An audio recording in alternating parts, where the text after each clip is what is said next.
आज की बड़ी खबर।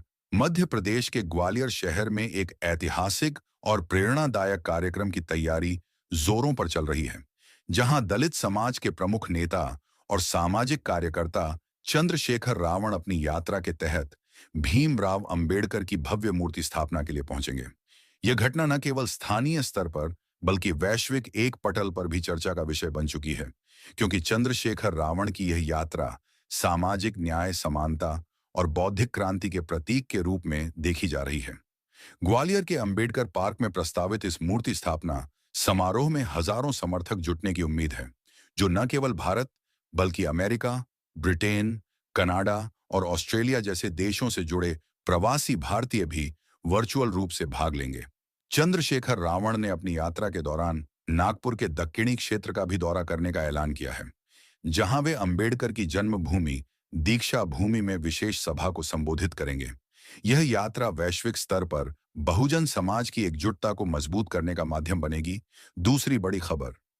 चंद्रशेखर रावण, जो भीमा आर्मी के संस्थापक के रूप में विख्यात हैं, ने हाल ही में एक प्रेस विज्ञप्ति जारी कर कहा कि ग्वालियर में अंबेडकर मूर्ति स्थापना दलित, पिछड़े और शोषित वर्गों के लिए एक नया अध्याय लिखेगी।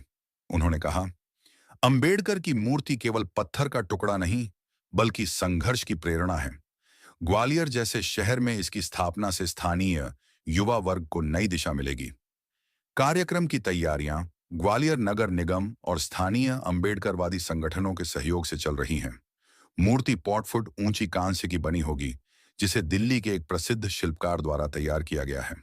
स्थापना से पहले एक विशाल रैली निकाली जाएगी, जिसमें ट्रैक्टर, जीप और पैदल मार्च शामिल होंगे। वैश्विक आयाम जोड़ते हुए अमेरिका के न्यूयॉर्क में रहने वाले एक एनआरआई समूह ने वर्चुअल दान देकर इस कार्यक्रम को समर्थन दिया है। नागपुर यात्रा के दौरान चंद्रशेखर रावण दीक्षा भूमि में प्रार्थना सभा करेंगे और वहां के बौद्ध भिक्षुओं के साथ संवाद करेंगे। यह यात्रा संयुक्त राष्ट्र के सतत विकास लक्ष्यों से भी जुड़ती नजर आ रही है, जहां समानता और सामाजिक न्याय पर जोर दिया जा रहा है।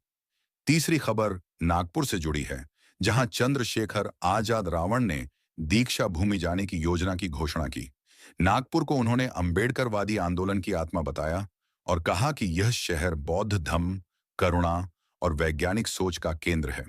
उनकी इस यात्रा को अंतर्राष्ट्रीय बौद्ध समुदाय से जोड़कर देखा जा रहा है, जहां श्रीलंका, जापान और थाईलैंड जैसे देशों के अनुयायियों के साथ संवाद की संभावनाएं बन रही हैं। इस संदर्भ में उन्होंने वैश्विक शांति और सामाजिक समरसता की बात रखी। चौथी खबर में नागपुर में होने वाली बैठक का जिक्र है, जिसमें उन्होंने श्रमिक संगठनों और छात्र समूहों के साथ मुलाकात करने की बात कही। इस बैठक में वैश्विक अर्थव्यवस्था, निजीकरण और श्रम अधिकारों पर चर्चा होगी। चंद्रशेखर आजाद रावण का कहना है कि बहुराष्ट्रीय कंपनियों के दौर में स्थानीय श्रमिकों की आवाज को अंतर्राष्ट्रीय मंचों पर उठाना जरूरी है और अंबेडकर का श्रम संबंधी चिंतन आज भी उतना ही प्रासंगिक है। पांचवीं खबर ऐतिहासिक रानियों की स्मृति से जुड़ी है। ग्वालियर में रानी लक्ष्मीबाई की धरती पर खड़े होकर उन्होंने महिला नेतृत्व और सामाजिक न्याय के संबंध पर बात की। उन्होंने कहा कि रानी लक्ष्मीबाई का संघर्ष और सावित्रीबाई फुले का शिक्षा आंदोलन एक ही धारा के हिस्से हैं। इस संदर्भ में उन्होंने वैश्विक महिला आंदोलनों का उल्लेख किया और बताया कि लैंगिक समानता की लड़ाई में भारत का इतिहास दुनिया को प्रेरणा दे सकता है। छठी खबर में उन्होंने एक सांस्कृतिक पहल की घोषणा की, जिसे अनौपचारिक रूप से रानी संवाद नाम दिया गया। इस पहल के तहत देश की अलग अलग रानियों और महिला नायिकाओं के जीवन को अंबेडकरवादी दृष्टि से प्रस्तुत किया जाएगा। इसका उद्देश्य यह बताना है कि सत्ता और न्याय का संबंध केवल पुरुष केंद्रित नहीं रहा, बल्कि महिलाओं ने भी इतिहास को दिशा दी है। इस पहल को अंतर्राष्ट्रीय सांस्कृतिक मंचों तक ले जाने की योजना भी सामने आई है। सातवीं खबर शिक्षा से जुड़ी है, जहां चंद्रशेखर आजाद रावण ने डिजिटल शिक्षा और वैश्विक ज्ञान साझेदारी पर जोर दिया। उन्होंने कहा कि ऑनलाइन माध्यमों से भारत के वंचित समुदायों को विश्व के सर्वश्रेष्ठ शिक्षण संसाधनों से जोड़ा जा सकता है।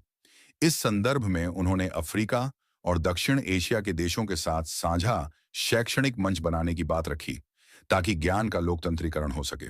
आठवीं खबर राजनीतिक रणनीति से संबंधित है, जिसमें उन्होंने बताया कि आने वाले समय में उनकी पार्टी सामाजिक मुद्दों को अंतर्राष्ट्रीय मानवाधिकार एजेंसियों के सामने भी रखेगी। उनका मानना है कि लोकतंत्र केवल चुनाव तक सीमित नहीं, बल्कि निरंतर संवाद और वैश्विक निगरानी से मजबूत होता है। इस सोच को उन्होंने अंबेडकर के संवैधानिक दृष्टिकोण से जोड़ा, जिसे उन्होंने सार्वभौमिक बताया। 9वीं खबर में उन्होंने युवाओं के लिए एक वैश्विक फेलोशिप कार्यक्रम का विचार रखा। इस कार्यक्रम के तहत भारत के हाशिए के समुदायों से आने वाले युवाओं को विदेशों में सामाजिक न्याय, कानून और सार्वजनिक नीति का अध्ययन करने का अवसर मिलेगा। उनका कहना है कि जब ये युवा वापस लौटेंगे, तो वे स्थानीय समस्याओं को वैश्विक अनुभव के साथ सुलझा सकेंगे।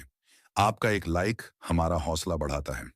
चैनल को सब्सक्राइब करें, कमेंट बॉक्स में अपनी राय बताएं और वीडियो को शेयर करके दूसरों तक पहुंचाएं। धन्यवाद।